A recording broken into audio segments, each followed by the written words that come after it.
Top 1 Göbekli Tepe. The year is 9600 BCE. You are standing on a barren hilltop in southeastern Turkey, and you are doing something that should not be possible. You are carving multi-ton limestone pillars into T-shapes 20 feet tall, arranging them in precise circles, and decorating them with reliefs of scorpions, foxes, and vultures. The problem? Agriculture does not exist yet. Cities do not exist.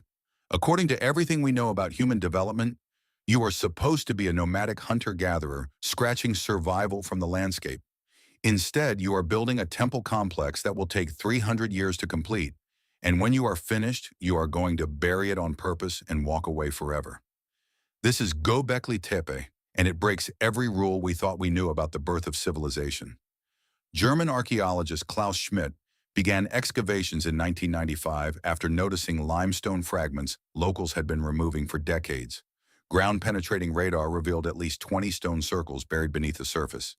By 2008, only 5% had been excavated. What they found rewrote the textbooks. Radiocarbon dating places construction at 9600 to 8200 BCE, making it 11600 years old. That is 6,000 years before Stonehenge and 7,000 years before the pyramids. The largest pillars weigh 16 tons and stand 18 feet tall, quarried and moved without metal tools or wheels.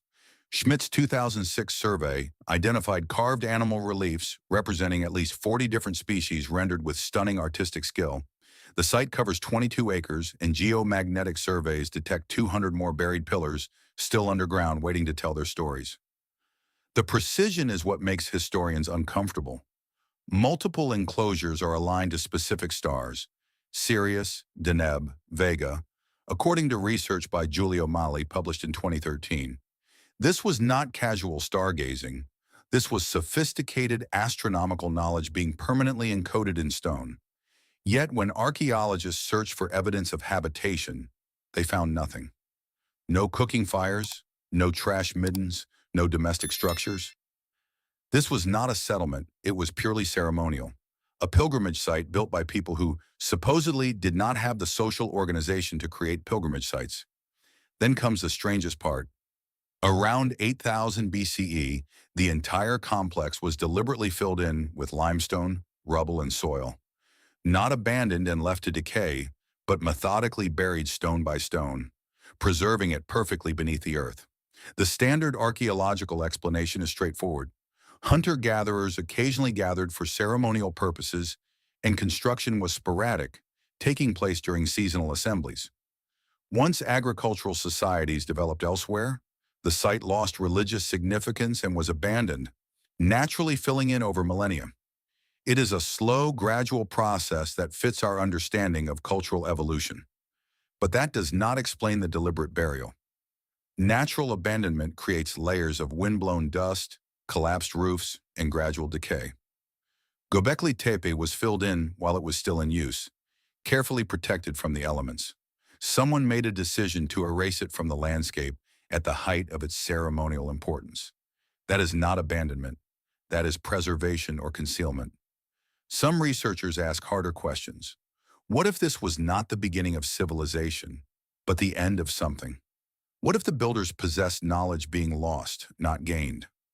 The astronomical alignment suggests they were tracking celestial events with precision we do not associate with Stone Age cultures. The burial suggests they knew something was ending, that they were protecting knowledge for a future that might understand it. Who organized 500 people to move 16-ton stones without agriculture to feed them? Why bury a functioning temple at the height of its use? What catastrophe or shift made them walk away? We may never know, but the pillars stand as silent witnesses to a chapter of human history we have only begun to read. Top 2. The Indus Valley Civilization. From the buried temples of Turkey, we leap forward 7,000 years and east across mountains to a river valley where 5 million people lived in cities that make modern urban planning look primitive. Imagine a civilization spanning 386,000 square miles, larger than Western Europe, with 5 million inhabitants living in cities laid out on perfect grids. Every house has indoor plumbing. The streets have covered drainage systems. Weights and measures are standardized across 1,000 miles. Now imagine all of it, Every city, every person, vanishing within a century, leaving behind a written language no one can read and almost no evidence of how they disappeared. This is the Indus Valley Civilization, and it is one of the most sophisticated Bronze Age cultures ever discovered. British archaeologist John Marshall announced the discovery in 1924 after excavations at Harappa, and Mohenjo-Daro revealed urban centers that rivaled anything in ancient Egypt or Mesopotamia. Over 1,400 settlements have since been identified, spreading from the Arabian Sea to the foothills of the Himalayas. Mohenjo-Daro alone housed 40,000 people in multi-story brick buildings with sophisticated sanitation systems. Excavations led by Mortimer Wheeler in the 1940s revealed a level of urban planning unmatched in the ancient world. The metallurgy was advanced. Bronze tools, copper fishing hooks, standardized weights, and precise ratios of 0.05, 0.1, 0.2, 0.5, 1, 2, 5, 10, 20, 50, 100, 200, and 500. These were not random measurements. This was a civilization-wide system of standardization that required central authority and widespread compliance. Water management reached an art form at Dolavira. Excavations by R.S. Bisht in the 1990s uncovered 7 massive reservoirs with a combined capacity of 36,000 cubic meters in one of the driest regions of the subcontinent. They were not just surviving in arid conditions. They were thriving, supporting dense urban populations through engineering genius. Yet for all this advancement, the Indus Valley Civilization lacks something every other Bronze Age empire possessed: monuments to power. No palaces, no temples, no statues of kings, no military fortifications. The architecture suggests an egalitarian society unique among ancient civilizations. And when they wrote, they left us over 4,000 unique symbols found on seals, tablets, and pottery, a complete written language that has resisted every decipherment attempt for 140 years. The civilization declined between 1900 and 1300 BCE. Cities were gradually abandoned. But here is what is strange. There are no mass graves, no destruction layers, no evidence of conquest or epidemic. The people simply left. Climate studies by Liviu Gheosan and colleagues published in 2012 show monsoon patterns shifted dramatically around 2200 BCE, potentially drying the Gagar-Hakra river system that fed many settlements. Mainstream archaeology sees this as environmental migration. Climate change made the region uninhabitable, forcing gradual dispersal eastward toward the Ganges Valley. The civilization did not collapse. It dispersed and integrated into later Indian cultures. The lack of warfare evidence supports peaceful decline. It is logical, evidence-based, and fits the archaeological record, but it does not explain the writing. Over 4,000 examples of a complete written language, and we cannot decipher a single word. Egyptian hieroglyphics were cracked using the Rosetta Stone. Sumerian cuneiform yielded to linguistic analysis. Mayan glyphs were finally decoded in the late 20th century. But Indus script remains silent. Some linguists suggest it is not actually writing, just symbolic notation. Others argue we simply have not found the right key yet. What if the silence is deliberate? Some researchers note the abrupt cessation of standardized practices, weights, urban planning, script use, all stopping within decades across the entire region. That does not suggest gradual decline. It suggests coordinated withdrawal. Where did 5 million people go with almost no archaeological trace? What happened to the accumulated knowledge of urban planning, metallurgy, and hydraulic engineering? Why has Indus script resisted every decipherment attempt when other ancient languages yielded their secrets? The cities stand empty, their drains still functional, their streets still straight, their writing still silent. Top 3. Cahokia. From the silent cities of the Indus, we cross time and ocean to a place where silence is even stranger. A metropolis in the heart of North America that once rivaled medieval London, now buried beneath cornfields in Illinois. The year is 1250. London has 60,000 people. Paris has 100,000. But step on to the east bank of the Mississippi River in what is now Illinois, and you will find something bigger. A sprawling metropolis of 120 earthen pyramids, 40,000 inhabitants, and a central plaza the size of 35 football fields. This is Cahokia, the largest pre-Columbian settlement north of Mexico, and 70 years from now, it will be gone. Not conquered, not burned, just empty. European settlers found massive earthen mounds in the 1700s, but attributed them to an extinct race of mound builders, anyone except the Native Americans they were displacing. Systematic archaeology did not begin until the 1960s under Melvin Fowler. Only in 1982 did radiocarbon dating prove the city's medieval date, forcing a complete reassessment of North American history. At its center rises Monk's Mound, 100 feet tall with a base covering 14 acres. It contains 22 million cubic feet of earth, moved basket by basket, handful by handful, by people with no pack animals or wheeled carts. Population surveys of residential mounds conducted by Timothy Pockettad in 2009 estimated 40,000 people at peak, the same as London in 1250 CE. This was not a village.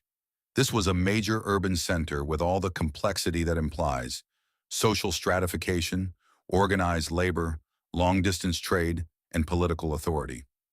They even built an astronomical calendar, Woodhenge, a circle of 48 red cedar posts that mark solstices and equinoxes with precision. It was rebuilt 5 times over the city's lifespan, suggesting astronomical observation was central to Cahokian life. The sophistication rivals anything in medieval Europe, but darkness lurks beneath the grandeur. Excavations at Mound 72 uncovered 222 bodies, including 53 young women buried simultaneously in a single pit. The arrangement suggests human sacrifice on a massive scale. Trade networks span from the Great Lakes to the Gulf of Mexico, with marine shells, copper, and mica, all found at the site, evidence of a vast economic web centered on this Mississippi River metropolis. Then came the collapse. Tree ring data from studies by Neil Lopino in 1997 showed a deforestation crisis, with 20,000 trees cut annually for construction and defensive palisades. The city consumed its resources faster than they could regenerate. Between 1300 and 1350 CE, Cahokia was abandoned. No evidence of conquest, no signs of disease or natural disaster, just gradual emptying until the greatest city in North America stood silent. The mainstream explanation focuses on environmental degradation, deforestation, overpopulation, and soil depletion, compounded by flooding and climate cooling during the Little Ice Age onset. The ruling elite lost legitimacy when they could not maintain social order or food supplies. People dispersed to smaller settlements. The Mississippian culture continued elsewhere, but never rebuilt Cahokia. It is a classic case of unsustainable growth leading to societal collapse. But gradual dispersal does not explain the totality of the abandonment. Monk's Mound could hold 5,000 people for ceremonies. The city had been rebuilt multiple times over 3 centuries, recovering from floods and fires. Why did they not rebuild this time? And here is the deeper mystery. This was the most valuable real estate in North America. Rich soil, access to major rivers, strategic location. Yet no one ever returned to reclaim it. Dendrochronology shows catastrophic Mississippi River flooding in the early 1300s. But some archaeologists note that new mounds were being built even as the site was abandoned. Construction projects were left unfinished. Labor invested then suddenly halted. What if they did not leave because the city failed, but because something else required abandoning it? Why abandon the most agriculturally rich, strategically located city on the continent? What happened to 40,000 people with no archaeological trace of mass migration? Why did Mississippian culture never attempt to rebuild their greatest achievement? The mounds remain, silent monuments to a civilization that erased itself from history. Top 4. Tiwanaku. From earthen pyramids built by hand, we travel to stone cities carved at altitudes where most people can barely breathe. A people who achieved engineering precision that defies explanation, then vanished before the Inca ever arrived. The air is thin at 12,500 feet above sea level. Your lungs burn with every breath. Your head pounds from altitude sickness. Yet you are watching workers quarry 50-ton andesite blocks, transport them 10 miles across mountains, and fit them together so precisely that a knife blade cannot slip between them. This is Tiwanaku, a civilization building monumental architecture at an elevation where oxygen deprivation makes physical labor nearly impossible. At its peak, 20,000 people lived here, in the largest high-altitude city in human history. Then around 1000 CE, they vanished. Spanish conquistador Pedro Chiesa de Leon first described the site in 1549, reporting local legends that claimed it was built by giants before the Inca. Even then, 400 years after its abandonment, the ruins were so massive that native peoples could not imagine human construction. Scientific archaeology began with Max Uhle in 1893, but it was Arthur Posnansky's controversial work in the 1910s through 1940s that brought Tiwanaku into public consciousness, though his claims of 15,000-year-old origins were quickly dismissed. Modern dating is more conservative but no less impressive. The civilization flourished from 300 to 1000 CE, building monuments that still confound engineers. The largest stone block at the nearby Pumapunku site weighs 131 metric tons and was moved 10 kilometers from its quarry without wheels or draft animals at 12,000 feet elevation, where every step is exhausting. The precision cutting is what separates Tiwanaku from other ancient sites. H blocks with complex interlocking joints show tolerances of 150th of an inch, according to research by Jean-Pierre Pratzen and Stella Nair, published in 2013. These are not rough-hewn stones.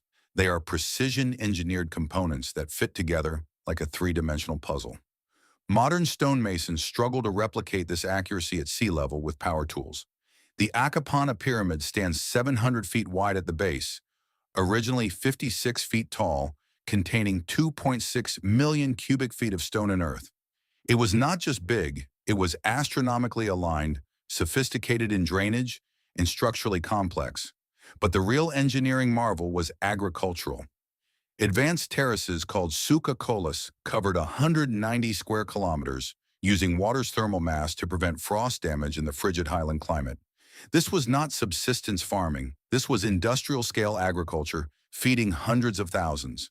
The semi-subterranean temple features 175 stone faces, representing different ethnic groups, evidence of a multi-ethnic empire. Population estimates range wildly from 365,000 to 1.5 million across the empire, depending on the researcher. What is certain is that Tiwanaku was a major political and economic power in the Andes for 700 years. Collapse came around 1000 CE, coinciding with severe drought.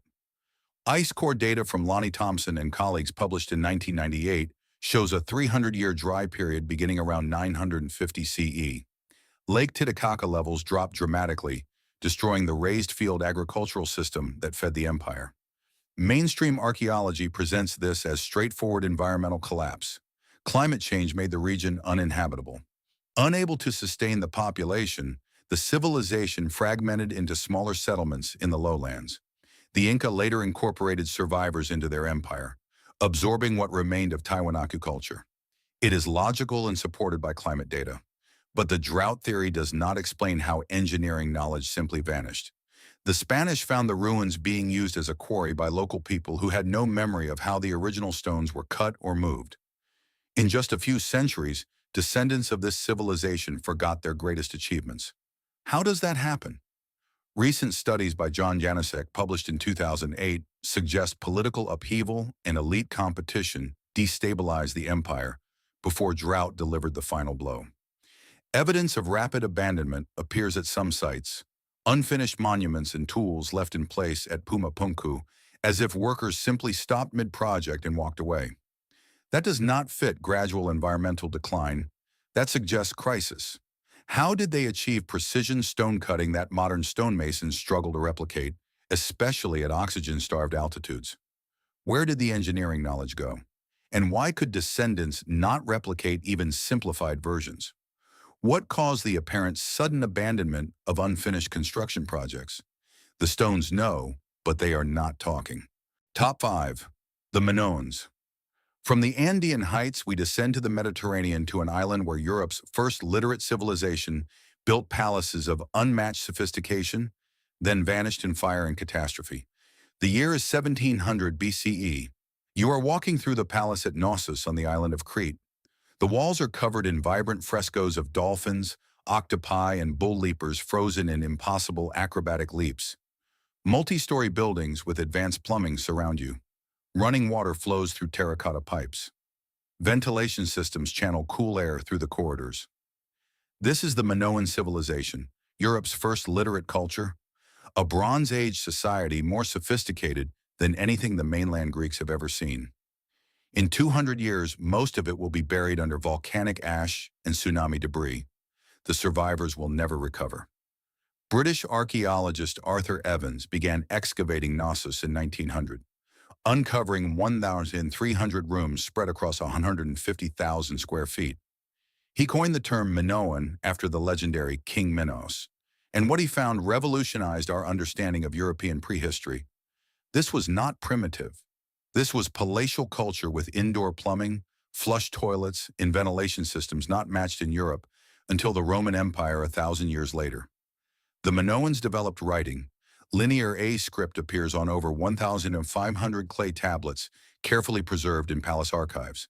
It is clearly a complete writing system with consistent grammar and syntax.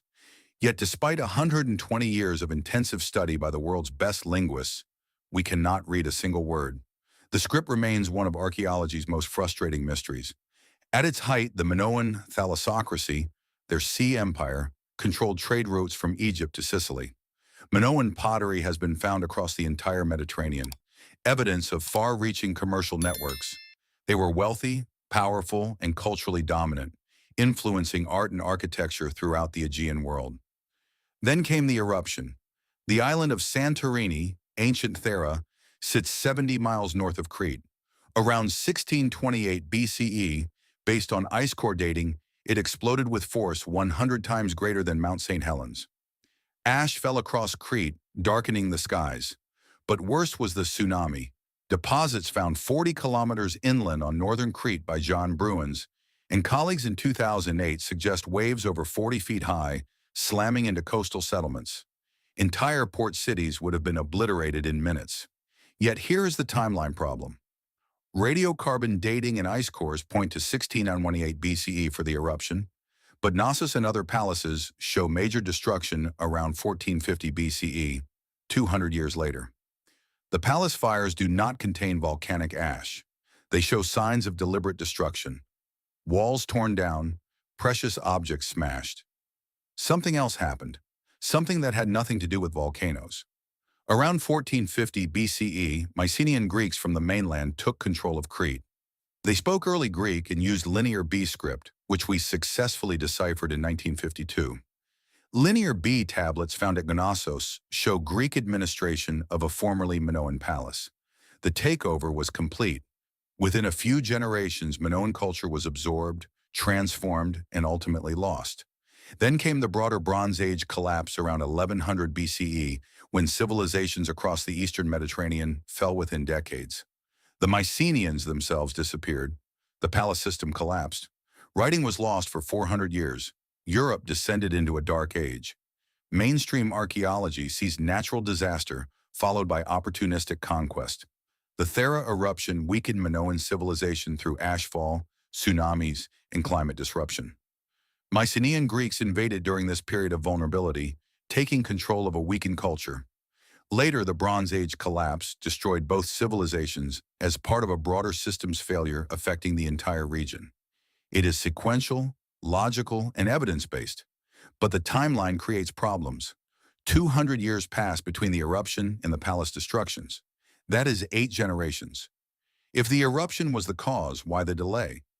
And while we deciphered Mycenaean Linear B within 50 years of focused study, we still cannot read Minoan Linear A, despite having 1,500 examples and knowing their related scripts.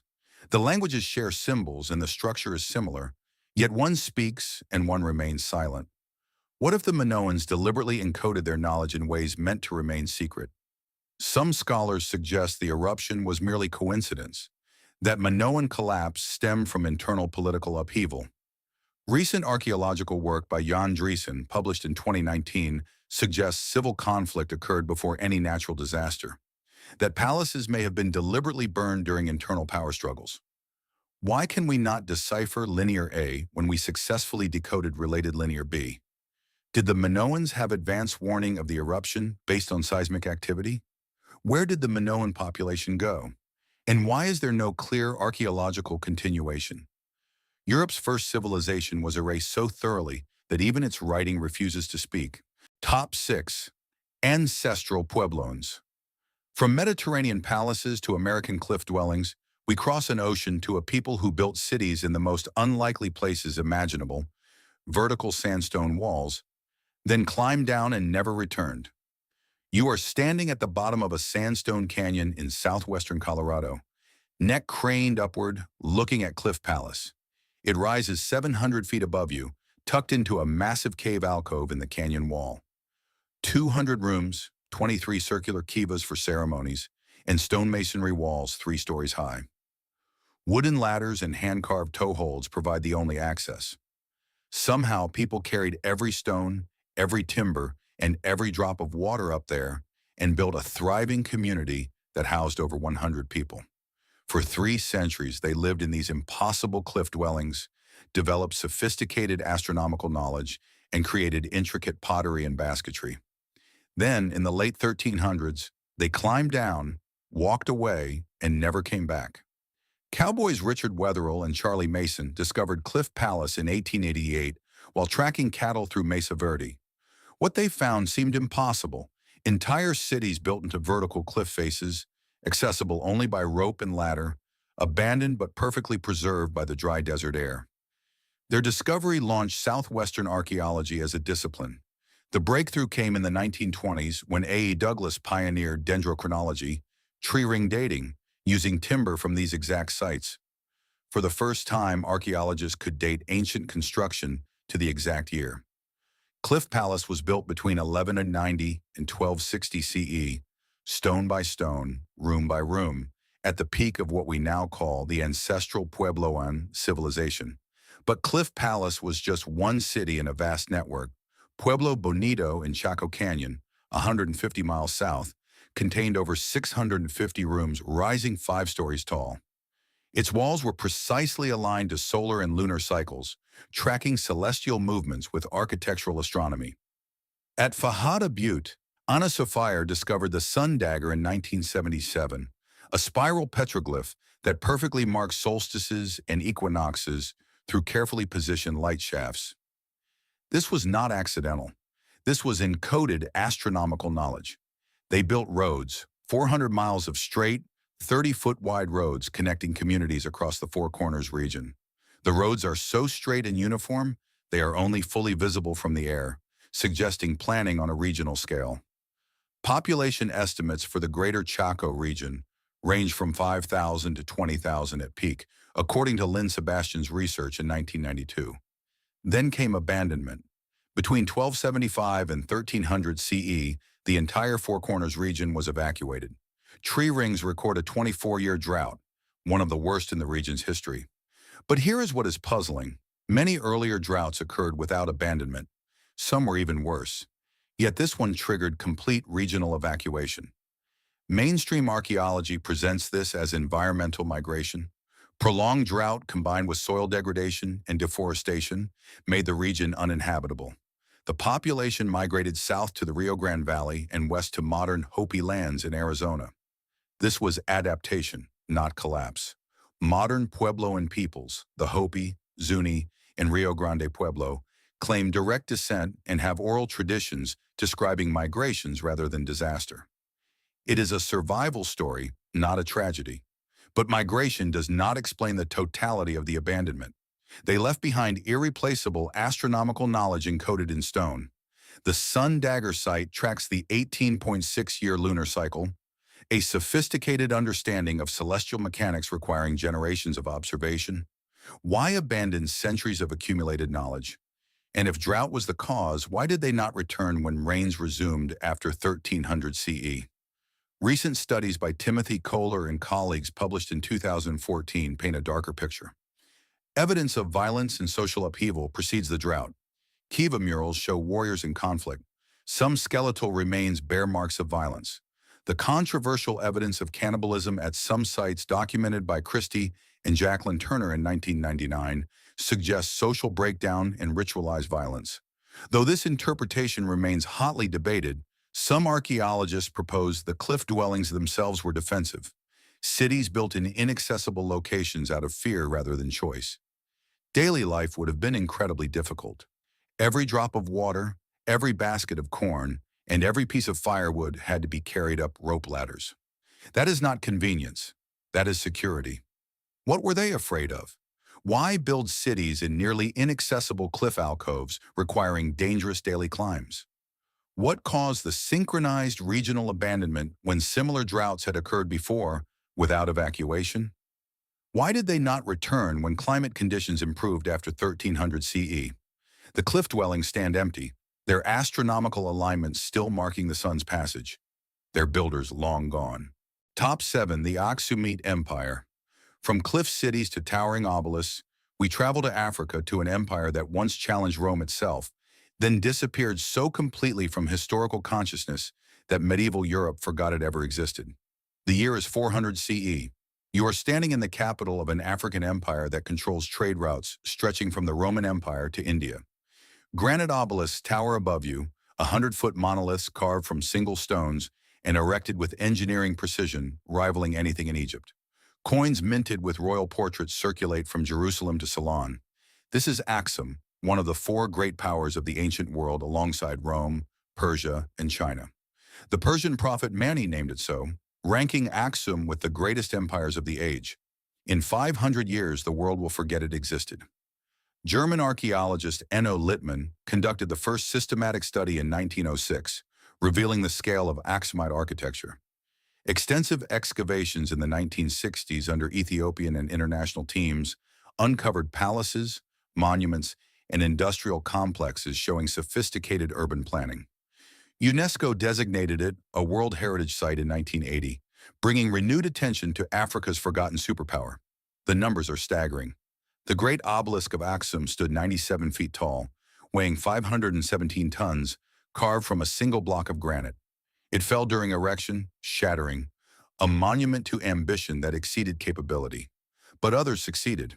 The largest still standing rises 79 feet, 160 tons of precisely carved stone balanced on end. How they quarried, transported, and erected these monoliths remains debated, but the achievement is undeniable. Aksum was the first sub-Saharan African kingdom to mint its own coins. Gold, silver, and bronze coins bearing royal portraits have been found from India to Israel, physical evidence of far-reaching trade networks. The Byzantine writer Cosmas Indicopleustes, writing in 525 CE, described Aksumite control of Red Sea trade routes, calling their naval power a thalassocracy, a sea empire. King Azana converted to Christianity around 330 CE, making Aksum one of the first Christian kingdoms, predating most of Europe's conversion by centuries. This was not peripheral Christianity. This was a major power adopting the faith when it was still spreading through the Roman Empire, giving the religion political and military might in Africa. The palaces matched the monuments in scale. Excavations at Dungar between 1999 and 2009 revealed a 50-room palace with sophisticated water systems, reception halls, and domestic quarters suitable for royalty. This was urban sophistication on par with anything in the Mediterranean world. Decline began around 630 CE with the rise of Islam. Islamic expansion cut off Mediterranean trade routes that had been Aksum's economic lifeline. Revenue dried up as Red Sea commerce fell under Muslim control. Environmental studies compound the picture. Pollen cores analyzed by Ian Derbyshire and colleagues in 2003 showed deforestation and soil erosion accelerating between 600 and 900 CE. The agricultural base was collapsing even as trade routes closed. By 940 CE, Aksum was abandoned as a capital. Power shifted southward, but the empire fragmented. Ethiopian kingdoms continued but never regained international prominence or matched Aksumite architectural achievements. Mainstream history presents economic and environmental collapse. Islamic expansion severed trade monopolies. Deforestation and soil depletion reduced agricultural capacity. The combination was fatal. The empire fragmented into smaller kingdoms that survived but lost the centralized power and resources needed for monumental construction. Ethiopian culture continued, but Aksumite grandeur was never recovered. But that does not explain the historical amnesia. Aksumite coins have been found across 3 continents. Hard physical evidence of their reach. Byzantine sources describe them as diplomatic and commercial equals. They were a Christian kingdom in regular contact with Rome and Constantinople. Yet by the Middle Ages, Europe had completely forgotten this African empire existed. Medieval maps show blank spaces where Axum once ruled. Chronicles make no mention. The historical record went silent. How does a world power disappear from global memory? Some historians argue deliberate erasure. As Islam came to dominate historical chronicles and Europe descended into medieval isolation, records of Christian Africa were lost, ignored, or deliberately suppressed. The narrative of African inferiority required forgetting empires like Axum. What contradicted the story was removed from it.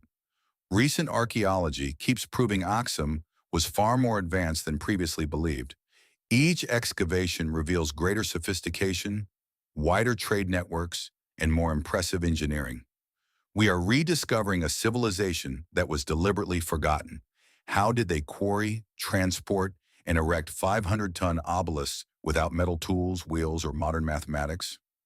Why did Aksumite engineering knowledge vanish so completely that no later Ethiopian kingdom replicated the monuments? Why was such a major empire forgotten by global history for over 1,000 years? The obelisks stand as silent accusations of historical amnesia, monuments to power that the world chose not to remember. Top 8. Norte Chico. From African obelisks to Peruvian pyramids, we cross the Atlantic to the oldest civilization in the Americas. A people who built cities without pottery, armies without weapons, and somehow thrived without war. The year is 3000 BCE. In Egypt, laborers are raising the first true pyramids. In Mesopotamia, scribes are perfecting cuneiform writing. Half a world away in Peru's Supa Valley, you are standing in a city of 3,000 people. But something is missing. There is no pottery for cooking or storage, no weapons of any kind, no defensive walls protecting the settlement, no art depicting warfare or violence. For over 1,000 years, the Norte Chico civilization built monumental pyramids and thrived in one of the driest deserts on Earth. And they did it all without the tools every other ancient civilization considered essential. Peruvian archaeologist Ruth Shady began excavating the site of Corral in 1994.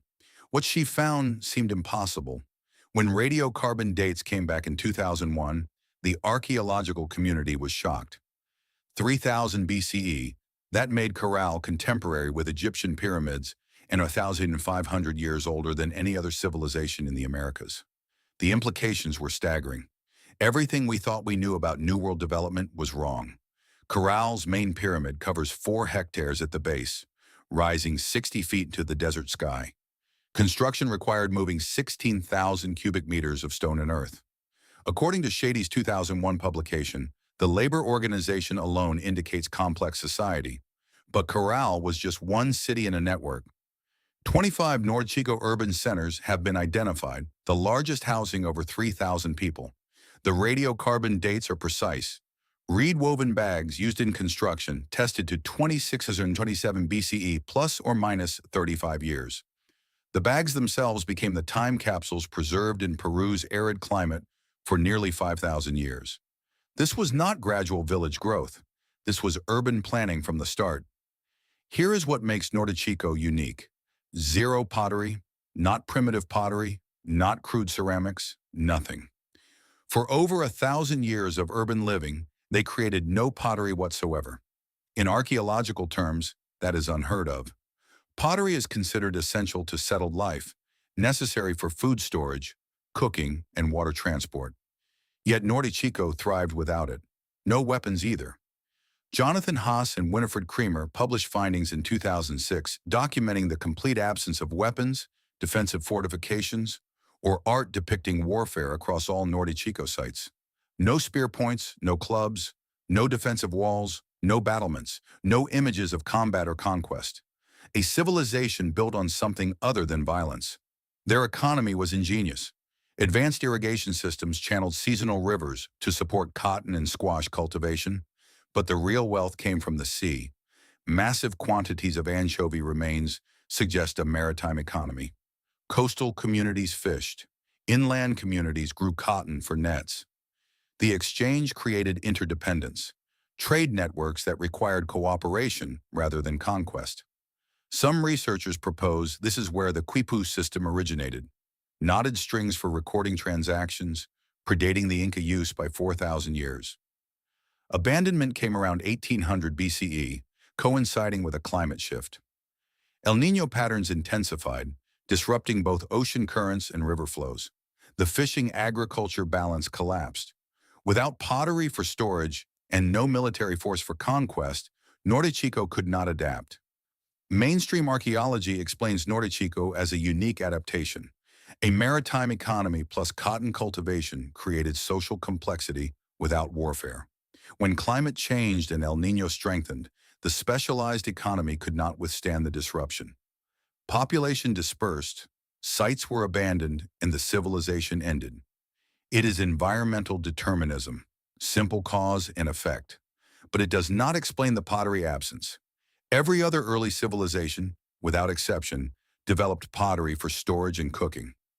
Mesopotamia, Egypt, China, Mesoamerica, all had ceramics early in their development. Norte Chico had none for over 1,000 years of urban living. Their diet must have been radically different, based on fish and foods requiring minimal cooking. But that level of cultural commitment to a no-pottery lifestyle is unprecedented, and the peaceful nature remains puzzling. Competition for resources typically drives state formation. Warfare creates social hierarchy. Conquest builds empires. That is the pattern everywhere else in the ancient world. Norte Chico built monumental architecture and complex society through cooperation. Did they discover an alternative path to civilization, one based on mutual benefit rather than domination? How did a complex society function for over 1,000 years without pottery for storage and cooking? Why is there absolutely no evidence of warfare in a civilization capable of organizing labor for monumental construction? Where did the Norte Chico people go? And why is there no clear archaeological succession in the region? We may never know, but the pyramids remain monuments to a civilization that chose a different path. Top 9.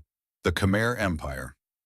From the oldest civilization in the Americas to one of its last great pre-Columbian counterparts, we journey to Southeast Asia, where a hydraulic megacity ruled half a peninsula, then drowned in its own success. The year is 1200 CE. You are standing in the largest pre-industrial city on Earth. Angkor sprawls across 400 square miles, home to 1 million people. That is larger than any European city of the era, bigger than London, Paris, or Rome at their medieval peaks. Massive stone temples tower above you. Angkor Wat rises 213 feet with 5 towers representing Mount Meru, home of the gods. Sophisticated canals, reservoirs, and irrigation systems manage water across hundreds of square miles, engineering that would make modern hydraulic engineers envious. This is the height of the Khmer Empire, controlling much of Southeast Asia through military might and cultural dominance. Within 200 years, the jungle will swallow it whole. French naturalist Henri Mouhot published accounts in 1860 describing his rediscovery of Angkor Wat. Though local Khmer people never lost knowledge of its location, his romantic descriptions of jungle-covered ruins captured European imagination. Aerial photography in the 1930s revealed massive hydraulic infrastructure invisible from ground level. But the real revolution came in 2015 when LiDAR scanning technology penetrated the jungle canopy to reveal the true scope of the city. Angkor Wat Temple alone covers 42 acres, requiring 5 to 10 million sandstone blocks, each cut, transported, and precisely placed. It is the largest religious monument in the world, dedicated first to Vishnu, later converted to Buddhism. But Angkor Wat was just the ceremonial heart. The LiDAR survey conducted by Damian Evans and colleagues revealed a city covering 1,150 square miles, larger than modern Los Angeles. The hydraulic network was the empire's lifeline. The West Barai Reservoir covered 74 square kilometers, storing water for dry season irrigation. 200 kilometers of canals distributed water across the urban area, according to research by Roland Fletcher and colleagues published in 2008. This was not just impressive, this was essential. Cambodia's climate swings between monsoon floods and severe dry seasons. Managing that water meant survival. Population estimates for Angkor at peak between 1150 and 1220 CE range from 750,000 to 1 million, making it Earth's largest city at the time. According to Eileen Lustig and colleagues in 2018, the urban area included temples, palaces, markets, workshops, and vast residential zones, all dependent on the hydraulic system functioning perfectly. Collapse came in 1431 when the Thai Ayutthaya kingdom sacked Angkor, but the city was already dying. Climate proxy data published by Brendan Buckley and colleagues in 2010 shows mega droughts from 1362 to 1392 and 1415 to 1440, unprecedented in severity. Between droughts came extreme monsoon flooding, the worst on record. The hydraulic system could not handle the extremes. Archaeological excavations show hydraulic infrastructure failure. Sediment buildup choked canals. Reservoirs cracked and leaked. The maintenance required to keep the system functioning became impossible during climate chaos. When Thai armies arrived, they conquered a city already in crisis. The capital moved to Phnom Penh in 1434. Within decades, the jungle reclaimed what had been the world's greatest city. Mainstream archaeology presents this as environmental collapse amplified by over-engineering. The Khmer built a hydraulic system so complex it required constant expert maintenance. When megadroughts alternated with catastrophic flooding, small failures cascaded into system-wide collapse. Unable to feed the population, the empire fragmented and relocated. Thai military pressure finished what climate began. It is systems theory applied to archaeology, logical and evidence-based. But the hydraulic engineering was incredibly sophisticated. They managed water for 1 million people across 1,000 square kilometers for over 3 centuries. If climate was the problem, why could they not adapt the very system they had built and maintained for 600 years? The knowledge was there. The labor force existed. Why not rebuild? The collapse was remarkably fast. Within a single generation, the world's largest city became jungle-covered ruins. That is not gradual decline. That is catastrophic systems failure. Recent studies suggest the Khmer became victims of their own success, building complexity beyond their ability to maintain. The hydraulic network grew so interconnected that small failures propagated into total collapse. They had over-engineered themselves into fragility. It is a warning. Advanced civilizations can fail, not despite their sophistication, but because of it. Complexity creates vulnerability. Interdependence means cascading failure. The more sophisticated the system, the more catastrophic the collapse when it comes. Why could the empire that built the system not maintain it during climate stress? How did a 1 million-person city empty so completely that Europeans rediscovered it centuries later, treating it as lost rather than remembered? What happened to the engineering knowledge? And why could descendants not rebuild even simplified versions? The temples stand in the jungle, monuments to ambition that exceeded sustainability, a civilization that drowned in its own complexity. Top 10. The pattern of lost knowledge. 10 civilizations separated by continents and millennia. Each built something that should not have been possible with their supposed technology. The builders of Göbekli Tepe moving 16-ton stones before agriculture existed. The Indus Valley standardizing weights across 1,000 miles without centralized government. Cahokia rivaling medieval London in the Mississippi Valley. The Nabateans turning desert into garden through hydraulic genius. Tiwanaku achieving precision engineering at 12,000 feet where oxygen deprivation makes thought difficult. The Minoans building Europe's first literate culture only to have their writing remain silent for over a century of study. Ancestral Puebloans embedding astronomical knowledge in cliff-face cities, then abandoning it all. Aksum raising 500-ton obelisks, then disappearing from historical memory. Norte Chico thriving for 1,000 years without pottery or warfare. The Khmer managing water for 1 million people through engineering so sophisticated it became their downfall. Each achieved heights we struggle to replicate. Each left evidence we cannot fully explain, and each vanished, often completely, within a few generations. The mainstream narrative tells us these were natural cycles. Climate changed, trade routes shifted, resources depleted, populations migrated. It is all explainable through gradual processes that fit our understanding of societal decline. And much of that is true. Environmental change played undeniable roles. Economic shifts matter. Overpopulation strains resources.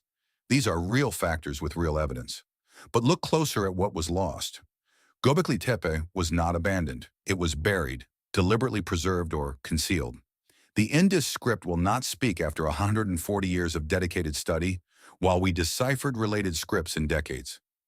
Cahokia's 40,000 people left no migration trail, no clear successor sites. The Nabateans erased their own ethnic identity so completely that no modern group claims descent.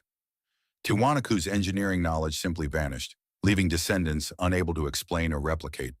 Minoan linear A remained silent while we decoded linear B. The ancestral Puebloans left astronomical knowledge carved in stone, observatories tracking celestial cycles, then walked away. Aksum was forgotten despite minting coins found on 3 continents, despite diplomatic relations with Rome and Persia, wiped from European memory for 1,000 years. Nordichico achieved civilization without the warfare and pottery every other early society required. Angkor's million inhabitants vanished into the jungle, knowledge of maintaining their hydraulic systems lost. These are not just declines, they are erasures, some deliberate, like Göbekli Tepe's careful burial, some cultural, like identity dissolving into surrounding populations, some historical, like Aksum's removal from European chronicles, some technological, like Tiwanaku's lost precision stone cutting, or Angkor's hydraulic engineering expertise. What they share is this: knowledge disappeared, not slowly through gradual cultural evolution, but completely, utterly, within decades or centuries. Advanced understanding of astronomy, engineering, water management, and social organization, all gone, leaving descendants who could not explain, could not replicate, and could not even remember what their ancestors achieved. The official story says civilizations naturally decline, that societies fade and knowledge diffuses into successor cultures. That is comforting. It suggests continuity, progress, and evolution. But 10 civilizations suggest something else, that knowledge can be lost instantly and utterly, that entire ways of understanding the world can vanish within a generation, that what seems permanent, carved in stone, built to last millennia, can become unknowable almost overnight. Most people walk through museums, look at artifacts from these lost civilizations, and see primitive peoples who simply did not know better. They accept the comfortable narrative that we are the peak, that human progress only goes upward, and that ancient cultures were stepping stones to our modern sophistication. Interesting but inferior. But you are here because you see the glitches. You recognize that Göbekli Tepe's 11,600-year-old astronomical alignments are not primitive guesswork, but sophisticated knowledge. That the Indus Valley's grid cities and plumbing systems represent urban planning more advanced than medieval Europe 2,000 years later. That Cahokia building a city larger than contemporary London challenges every assumption about advanced versus primitive cultures. That Nordichico achieving civilization without warfare proves violence is not necessary for social complexity. If these stories of lost civilizations and buried knowledge have changed the way you look at the history we were taught, please subscribe and like the channel. We are excavating the history they tried to bury. Let's plant the seeds for a better understanding of our past. The next treasure of history will be uncovered soon.